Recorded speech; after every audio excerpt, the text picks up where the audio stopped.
and Pamela Hill sat down with me this afternoon as police search for two killers. The Hills tell me their first thoughts are with young Dolph's high school sweetheart and two surviving children. A lot of sadness. Maurice and Pamela Hill are not okay. It's kind of in a nightmare that we can't wake up from. After their flagship bakery on Airways Boulevard became a murder scene, where longtime customer Adolph Young Dolph Thornton Jr. took his last. In his life, buying my cookies, you know, because he just felt comfortable coming there. And it's just been hard for me to just digest. As usual, family members were running the store just after noon Wednesday when Dolph drove up in his camo Corvette. He didn't ask for his usual chocolate chip cookies and ice cream. He got 2 lemon and 2 strawberry cookies.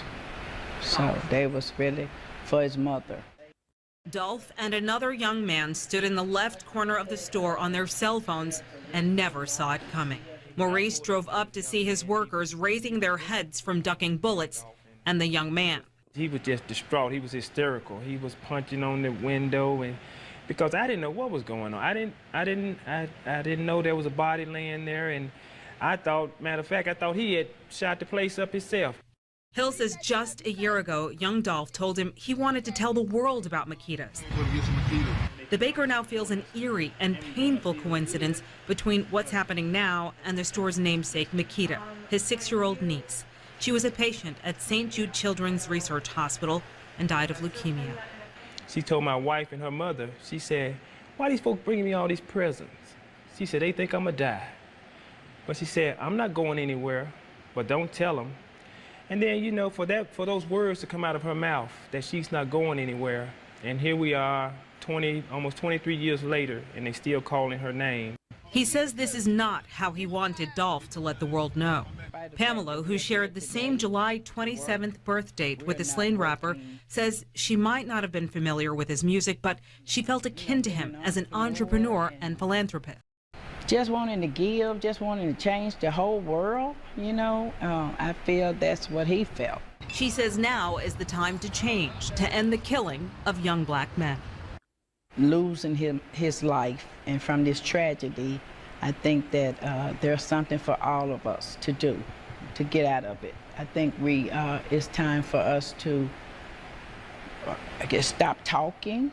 Just got a phone call from my dad. He was in the store. He's one of the owners.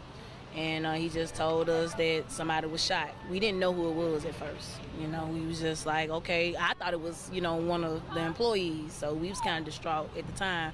But, you know, we heard my cousin in the background. You know, he was just basically like, man, he gone. Somebody shot him. He gone. And I'm like, who gone? You know, we just trying to figure out what was going on. And then you can hear my dad, you know, he was just like, stay with me, Dolph. Just stay with me, brother. You know, he kept saying it. So that's when we was like, okay, it was Dolph. So it was kind of, it was real fast. He said it was my dad was just like, it was real fast. It was a real quick situation. So we real hurt by it. He was a real, you know, good dude. He came to the store all the time. You know, when he was in Memphis, Makeda's was one of his stops. You know, so it's really turning us down a little bit. We pray for the family. You know, it's a senseless tragedy. We just really want them to know that we back them 100%, and we just really want, you know, we really just wish this would just stop. This is just too much for us, you know. So it's affecting our family now, because we do consider Dolph, you know, anytime you walk into there, you know, walk into Makeda's, you consider family. When Dolph came here, he was considered family. He called my mom every time she came in, you know. I mean, it's just, it's hurting us a little bit. So we just. Were you, so your dad, you were on the phone with your dad when it happened?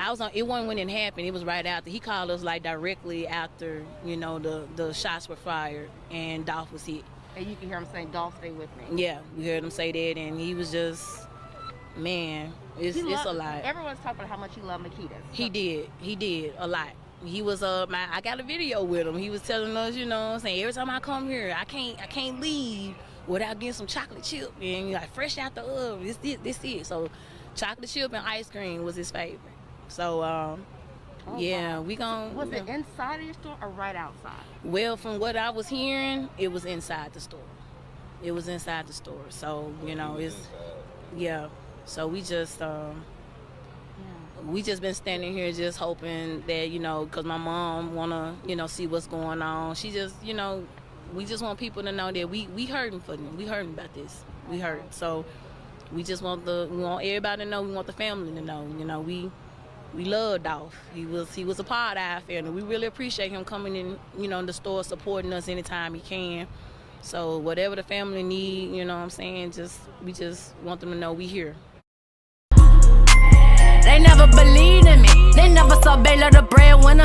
They never thought Baylor could win dinner. I had to boss up like they check the mirror. I went from a zero with no one to lane. Now when I step out, I carry 2 names. Now when I speak, bitch, I'm rapping for fame. When I catch my bad bitch, I'm buying 2 chains. One cause I made it and one just to flex. One for the cameras and one for the jets. One gon' say Bay any other respect. Bitch, I need some money to ice on my neck.